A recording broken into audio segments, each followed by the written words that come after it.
So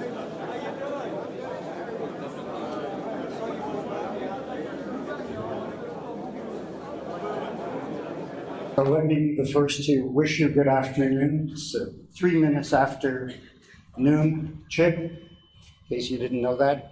My name's Howard, my call's VE2AED, and I'll just tell you how I started off in life, being a ham operator from the beginning of the 70s.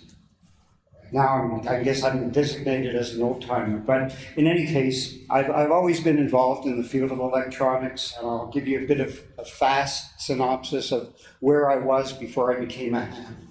I was a tinkerer. I used to take everything apart and just try to understand how everything worked.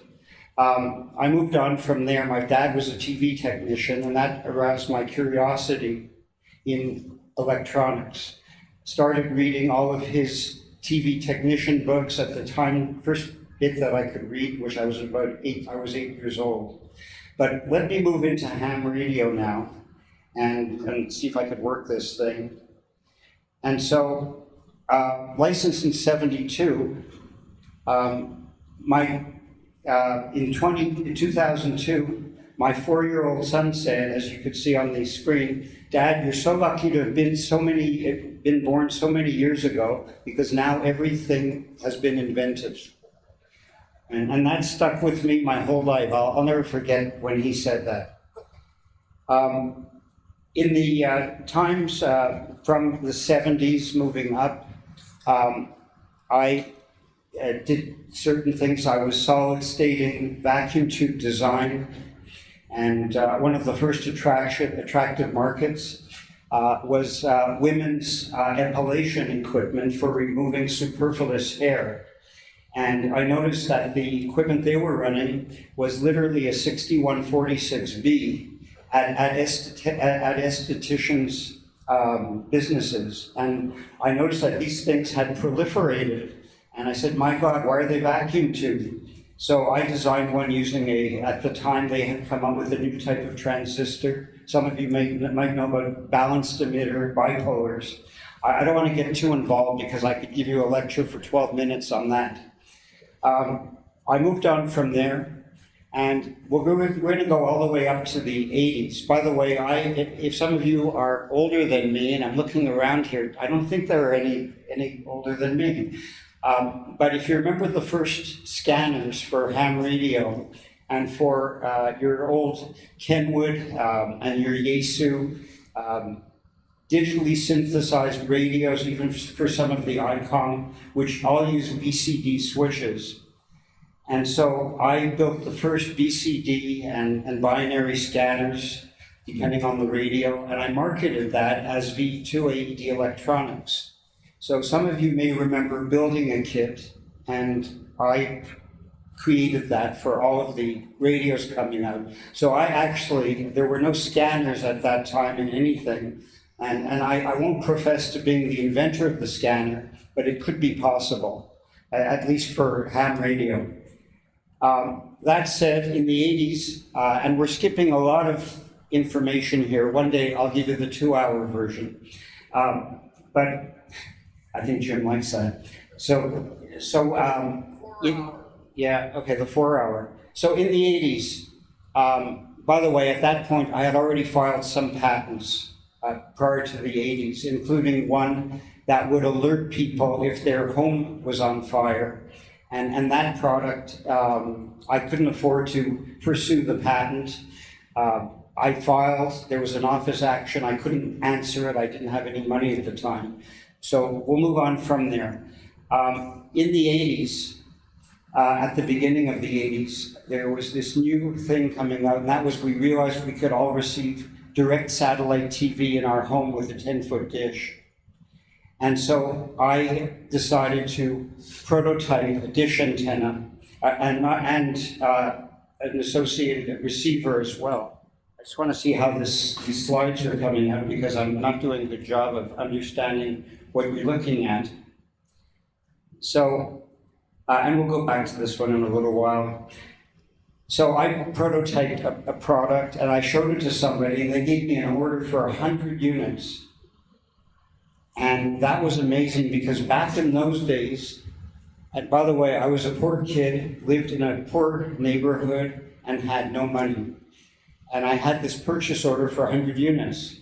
So the selling price of 100 satellite receivers back then was very lucrative, typically about 800 United States dollars. And I emphasize the currency because I'm from Canada. So to us at that time, that was a 50% dollar, or $1.50, for every, a Canadian dollar was $1.50 US. Or the opposite way, actually. Anyway, getting back to this, so I received this purchase order after inventing or creating one home satellite receiver, and I had no means of getting the money together. I needed $15,000 to be able to produce 100 receivers, but I knew that the target goal was these were worth over 80,000 US dollars. And it would certainly have started my career given me a big leap on life. What I did, how many of you have ever heard of ChargeX, which is the predecessor to Visa? I have one here. No one else? So ChargeX was the buzzword before Visa took over ChargeX. And back in the early 80s, they didn't merge their files so that if you spent, my credit card had a 1,000 Canadian dollar limit.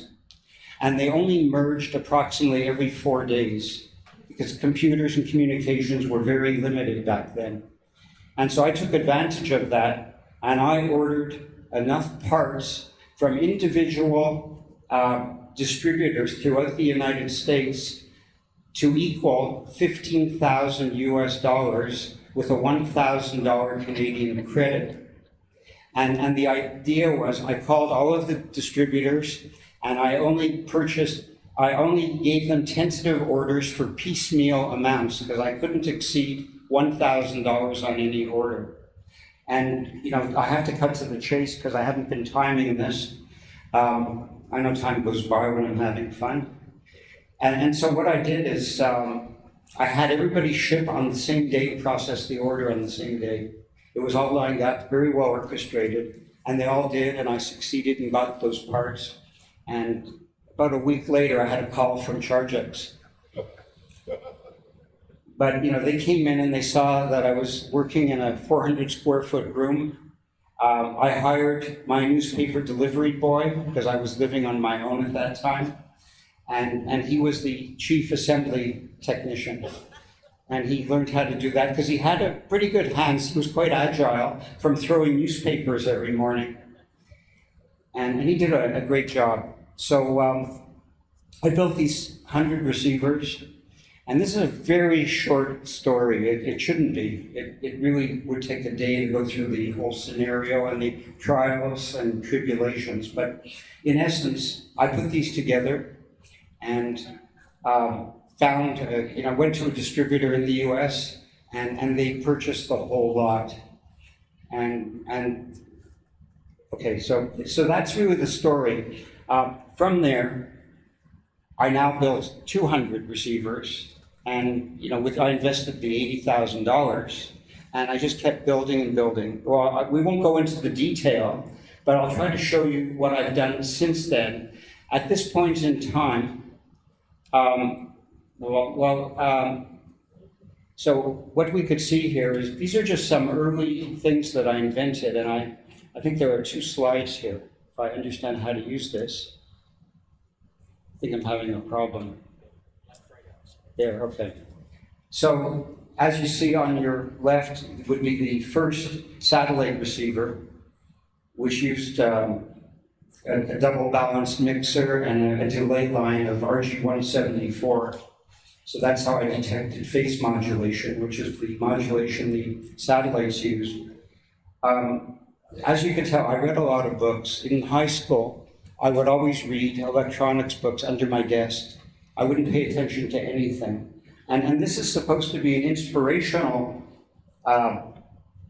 session. And I want you to all understand that I never graduated from high school.